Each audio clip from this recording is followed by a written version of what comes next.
What's happening, Bills Mafia? Ryan Thomas back right here on the Thomas Take Sports Podcast. Tis the season.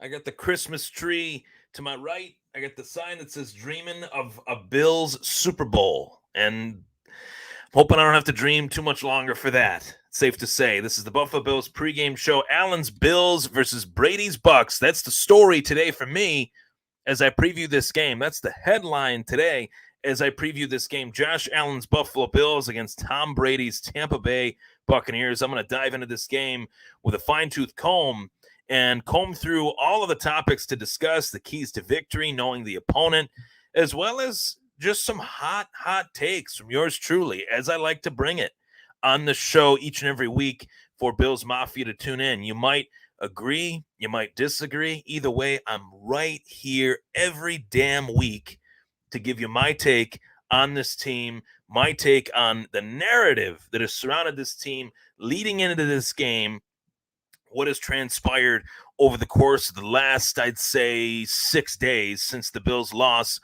to the New England Patriots. So let's get right to it.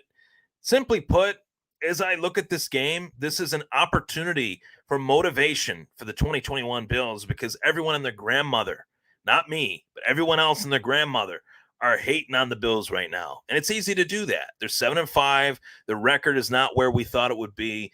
They've lost games that they shouldn't have lost. Jacksonville, Pittsburgh, New England last week was probably the worst of them all because that game was right here for us to take, right on a silver platter, right in the palm of our hand, and we just let it slip away. And we can't do that. We're at that point in the season where the records are starting to become separated.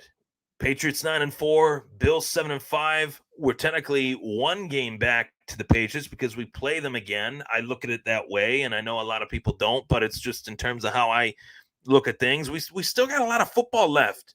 That's my point. We still have a lot of football left, and what better opponent to play against to motivate yourselves with your back against the wall than that of the Tampa Bay Buccaneers, the defending, reigning, undisputed Super Bowl champions. And I think that this is an opportunity for motivation. We see pump-up videos from Kyle Brandt of Good Morning Football that get the hair on my arm standing up, the hair on the back of my neck standing up. We have so many people doubting us, whether it's the national media or even our local media. Local media that, yeah, I am agitated with the response to that loss, agitated with how the players have been treated after that loss, how the players have been scoffed at after that loss. It was not a fun time to watch the Bills be beat like that against the Patriots. Safe to say, everyone would agree with me on that. But I'm going to say something that it needs to be said. It's simple. Shut up, Jerry. Why the Bills can't focus on the media's response to a loss? Jerry Sullivan asks Jordan Poyer and Micah Hyde, are you embarrassed about that loss? After those players put the pads on, collide their bodies onto another body, after those players play in weather that is there's no word for it, weather that is unpredictable, wind patterns, wind gusts, Monday going into even last night, wind gusts of up to 65, 70 miles an hour, knocking down power lines, knocking down trees in Western New York. These Buffalo Bills are stepping onto the field and playing in weather like that, knowing they can't throw the ball, knowing that they can't kick the ball, and knowing that they can't run the ball. So they gave it their best effort. They came up short. The media has to do a better job of not only asking better questions, but asking questions that aren't insulting to an athlete, asking questions that unveil the side of the story that you normally wouldn't hear, normally wouldn't learn. But instead, it's a gotcha question. Instead, it's a disrespectful question. Instead, it is a question that adds 5 more minutes of fame for that man. And shame on him, because he knows it. Goes into these press conferences every year, every week, asking questions that are just silly questions, asking questions that are disrespectful, asking questions that are frankly unprofessional, and asking questions that frankly fans don't need to hear a response to. Do I need a response as to whether or not Hyde and Poyer were embarrassed? No. Did you need that response? No. Did you want that question asked? No. So this is a team that going into this season, they had a lot of hype around them. They had a lot of expectation. They had a ton of reasons to believe that they would be a top, let's just say a top 4 team in the NFL, maybe a top 5, top 6 team in the NFL across both conferences. Those are the expectations of the team, and those are the expectations of the fan base. They haven't lived up to those expectations. Every year is different. Each year, every team gets marginally better that you face, the year prior. There's cases where teams get worse, but it's only because they're starting over. They're willingly getting worse. But the teams that are willingly getting better are getting better. And the teams that you play twice a year, like the Dolphins and the Jets, that's one thing. Miami's been on their own little run here, 6-7. But the Patriots took a whole season off last year, knowingly, willingly, took a whole season off with Cam Newton as their starter. I'll leave it at that. With cap problems that were remedied the year after. Go out, they spend a ton of money. They add this Judon, they add Hunter Henry, they draft Mac Jones, they change the whole complexion of their team in a season. And Buffalo didn't, because they didn't have to. But hindsight 2020, there needed to be just little adjustments to the team that just simply weren't made and were misevaluated as to whether they should be made. And that is why we're here. That's why we're here at 7-5. That's why we're here. There was adjustments that needed to be made that they just didn't decide to make because they felt like, hey, if it ain't broke, don't fix it. 13-3, won the division for the first time in 20 plus years. We made the playoffs again. Why make those adjustments? Let's see what we got doing this again another year with this similar team, similar roster. And it didn't work. Obviously, they're going into this season with the same run game that we had last year. Big mistake. Going into this season with the same offensive line. Big mistake. But we know one thing. We'll go support the team, whether we attend or not. And the media have a separate job of supplying fans with the right content that is educational and informative. And asking questions like that after a loss like that is just a discredit to the fan base, a discredit to the community. No one else is going to say it. I'll say it. Just flat out ignorant to ask questions like that. And me on my podcast platform, I'm going to say that because my platform, I can speak to it. I can discuss it however I so choose. And I'm going to say it. Shut up, Jerry. Let's focus on I want the Bills players to focus on what they need to do. This team shouldn't have to focus on the unprofessional, ignorant questions from our media. It's a shame. And I'm not saying the media as a whole. I'm saying to that one individual that is unfortunately a part of that media. I hope to not have to discuss that again. But knowing the recurring trend, I have a feeling I will. Keys to victory to the game today, that is the Buffalo Bills and the Tampa Bay Buccaneers. Key to victory number 1, Air Allen. This is going to be a shootout today. I anticipate that. I think it's 82, 83 degrees in Tampa Bay right now. Sunny conditions. Completely the opposite of last week from Orchard Park, New York, Tampa Bay, Florida. Air Allen. I think this is going to be a shootout. I think this is going to be a back and forth battle between Josh Allen's Buffalo Bills and Tom Brady's Tampa Bay Bucs. And I think this is a game that fantasy owners should be firing up virtually everyone in this game. I don't, except the defenses. I don't see Allen having a bad day statistically. I don't see Brady having a bad day statistically. I don't see the wide receivers of this Bills team having a bad day statistically, nor the Bucs receivers or tight ends. And that's my next point. Feature Dawson Knox. I know Knox dropped 2 passes that were pretty crucial last week, but I think the best way to get over that is to get him the ball again. Find a way to feature him early in the game, whether it's via tight end screen or whether it is over the middle of the field. I hope to see that, because I think the one weakness that Tampa Bay definitely does have is the simple fact that their secondary is pretty banged up. And their secondary is pretty thin, even prior to it being quote unquote banged up. So we'll see what happens as far as that goes. But we do have to acknowledge knowing the opponent, and knowing the opponent is the simple fact that the defending Super Bowl champs are better this year than last. The Bucs are a better team this year than they were last year. It's almost the opposite effect. Like, the Bucs went into last season knowing what they had. They go into this season with that same exact team, and they've had unwavering better result from last year regular season wise. At this point, they were 7-5. This time around, they're 9-3. So they're 2 games better this year than they were last year, after winning a Super Bowl, after going on an unprecedented run. And what makes them better this year than last year, to me, is that they're a truly balanced team. They can run the football. Leonard Fournette is a stud. The fact that Leonard Fournette was just simply cut was shocking to me when it happened. Still shocking to me to hear me say that. And it's even more shocking to me that he found a way to join the high-profile team that was the Tampa Bay Buccaneers, that were built by Tom Brady, essentially.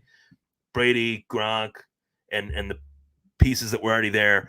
Evans, Godwin. One player we know we won't be facing up against tonight, or today, I should say, is Antonio Brown.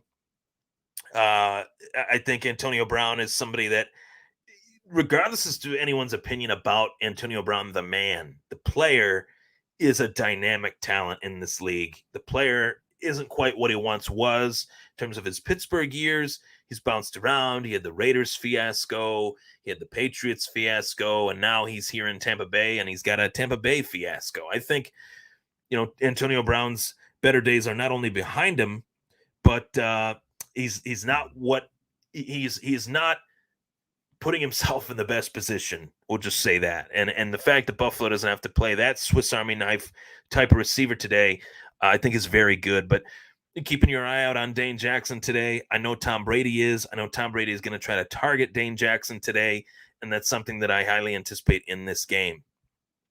Another key to victory, outside of knowing the opponent, Air Allen, feature Dawson Knox, let Josh Allen throw the football. And, I'll touch back on this point of Air Allen real quick for you.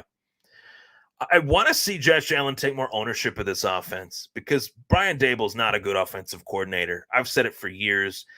When Daboll has had success in his career with Buffalo in particular, you got Josh Allen, you got Stephon Diggs, you got Gabe Davis. You have pieces on this offense, Emmanuel Sanders, and look what we're seeing. We're seeing a regression. We're seeing a lack of creativity. We're seeing a lack of a game plan, truthfully, week to week from Daboll. That I want Air Allen to emerge. I want Josh Allen to take full ownership of this offense. I want Josh Allen to put on his greatest Peyton Manning or Tom Brady or Drew Brees impression that he could put out today. I want Josh Allen to take over this game. I want Josh Allen to audible out of plays he doesn't like. I want Josh Allen to take full ownership of this offense today. Today's the day. Today's the day to make that happen. Today's the day to make that a reality. And I hope we see that. My final key to victory for the game today between the Buffalo Bills and Tampa Bay Buccaneers is to pressure the most unathletic quarterback in NFL history. Yes, Tom Brady's the GOAT. He is. He's the best quarterback I've ever seen. I think a lot of people would agree that his accomplishments are second to none. When it's all said and done, when Brady finally decides to hang him up at the ripe age of 50, which he could pull off, in my opinion, the NFL records will be his far and away. He will have his name associated with all the records. Most pass attempts, most pass completions, most passing yards, most passing touchdowns. You name it, he'll have them all. He'll have them all, except most interceptions. Brett Favre's got that one on lockdown. On lock, as the kids say these days. But you got to pressure the most unathletic quarterback in NFL history in order to beat him. The Giants did it in the Super Bowl. What Super Bowl was that? I don't even know the number, but you guys remember Justin Tuck, Michael Strahan, O.C. Umenyiora getting to Tom Brady and making the Patriots 18-1. Remember the Giants doing it again in the second time in 2011 when the Patriots lost to the New York Giants, and really the Denver Broncos with that front seven that they had on the AFC title game back, I believe, in 2015 that led Peyton Manning to Super Bowl 50 against Carolina. That was a game that was in Denver, Mile High. Tom Brady was hit often in that one. And that's what I want to see today. Pressure, the most unathletic quarterback in NFL history. It's very tough to do that, though, for every team when Tom Brady gets rid of the ball as quickly as he does. But all in all, I see this as a very fun game. Ryan Thomas is seeing this game play out as a shootout. I'm seeing this game be a back and forth battle between both teams, high flying, highfalutin offenses in the National Football League. And I see this one being a score prediction of a Bills win 34-31. And it's a Bills win that I think a lot of people are hesitant to pick because this is a real tough matchup for the Bills. The Tampa Bay Buccaneers have the best front seven, I think, in the NFL. Levante David, Ndamukong Suh, Jason Pierre-Paul. You got a lot of really good players there. Vita Vea is probably the best one out of all of them. Mitch Morse is going to have a real task, a tall task ahead of him in that matchup. But I have the Bills winning this one 34-31. Whatever happens today happens, though. The Bills come out with a huge win today. I think that it will change the narrative of this team greatly. We need a win, and a win today would go a long way towards putting us back into the contention for the AFC East crown. We play New England again. I'm very much looking forward to that matchup as well in a couple weeks. We got Carolina, we got the Jets, we have the Falcons. Those are real easy matchups to me. Those are matchups that are easily winnable for this team. We just got to get back to our identity and straying away from that or not doing what we need to be doing has been a real problem. And that's a very vague way of saying it, but it's a very simple fact. And I think that there needs to be some ownership taken on Dable's part to make this offense better. 14-10 last week. We didn't lose that game because of the defense. I understand that the Patriots decided to run the football as many times as they did, and there were moments where we couldn't stop it, but there were moments where we did stop it. There were 2 red zone opportunities at the end of that game that went up in smoke, and that's got to be shored up. That has to be in order for the Bills to have a fighting chance each and every week. Is today the day that the Bills defense shows that they're elite even without Trey White? We'll see. I'll get to the comments here. Comments are always fun, even when people disagree with me. David Reed says he disagrees with me on Jerry Sullivan's question. And that's the beauty of it. A lot of people agree with me on that. A lot of people disagree with me on that. I've known Jerry Sullivan as a part of the media for the last, 20 years, not personally, but I'm saying I've known of Jerry Sullivan as a part of the media for the last 20, 25 years. And he's always found a way to get a headline with a gotcha question. That's how some people do journalism, but in my opinion, that's not good journalism. That's gotcha questions. That's stoking a fire that is just unnecessary. We know these guys put their heads, their brains, their bodies on the line, and I just think it was a silly, disrespectful, ignorant question to guys that put their bodies on the line. That's just my opinion on it. What is the valid point to finding out whether these players were embarrassed or not? No player wants a loss. Asking a player that question who puts their body on the line in comparison to a coach who is the professional representative of the team is two very different things. Jerry Sullivan, rather than changing up the questions, he asked the coach and the player the exact same questions. And I think it's just lazy journalism, in my opinion. Arcadia says, if the Bills come out with a huge win today, I expect the people who think the Bills should have a dome come out of the woodwork. I've always wanted a dome. I talked about this last week. I've always wanted a dome because I just hate watching football in the cold weather. Just me personally. But I definitely think it's a different game. We're playing in 82, 83 degree weather. I think that that's why we will see a shootout today, of an air raid type day from both those teams. Louis Essenado says, hey, Ryan, do you know if Antonio Williams is playing today? I hope so.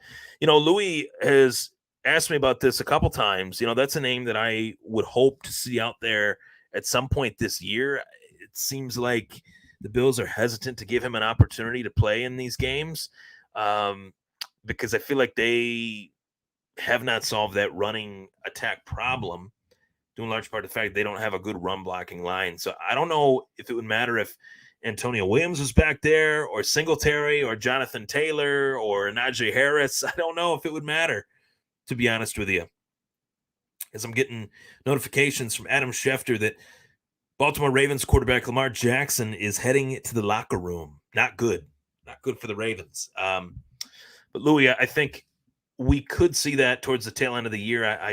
I'd like to see something get changed in that regard. Maybe that is the answer. I don't know. We'll see. Kevin Johnston, go Bills. Ryan, what's up? I think the Bills are going to show up ready to play today. I do too. You had a ton of negativity in regards to this Bills team, and it's time to show up and shut up the haters, shut up the ignorant journalists out there. Yes, I did say that. There you have it. The Thomas Take Sports Podcast. I'm telling it like it is, as I always have. I think this is going to be a Bills win today. Joey Medina says, hey, Ryan, we need to win today. I think we can pull it off. Otherwise, morale will go to a new low. And psychologically, we are going to beat ourselves. I hope if we win, psychologically, we rise above that. That would mean we do if we win, right? I hope so. Hoping for a win today. We got a couple hours left in game time. 4:25, the game of the week for Fox. This is an opportunity to really show up and show out and silence the haters, silence the doubters, silence ignorance, really. They lost that game last Monday night. Wasn't embarrassing. It was a loss. You show up to compete. You understand when you make that choice to compete that it could result in a win, it could result in a loss. It's a part of competition. Being embarrassed by an effort to compete, there's no reason to be embarrassed by that effort, in my opinion. It was a close game. It was a good game in terms of it being an effort. People will disagree with me on that, but some people will see the silver lining in that. Competitively, they had a lot of opportunities that fell through. It's 1 week. We're 7-5. We got a lot of football left, a lot of opportunity left to salvage this season. The season is not over. The season is just beginning. We're in December playing meaningful football. There was 17 seasons where we couldn't say that. And I'll leave you with that. I'm Ryan Thomas. That was my Buffalo Bills pregame show today. The Bills take on the Tampa Bay Buccaneers in a crucial battle in Tampa Bay for the Buffalo Bills. We will see what takes place. Of course, tonight I'll be back right here, sitting right in this chair with this set behind me as far as giving my post-game reaction to this game. Hopefully I have a lot of good things to say about this one. Hopefully the Bills show up like I think they can. And hopefully you guys can comment some positive things after this big win. Thinking positive, thinking solid mental effort from the Buffalo Bills today in comparison to last week. Here we go. Let's go Buffalo. Thanks for tuning in. Enjoy the game today. And I'll be talking to you soon with the post-game show tonight, probably around 8:30. See you then.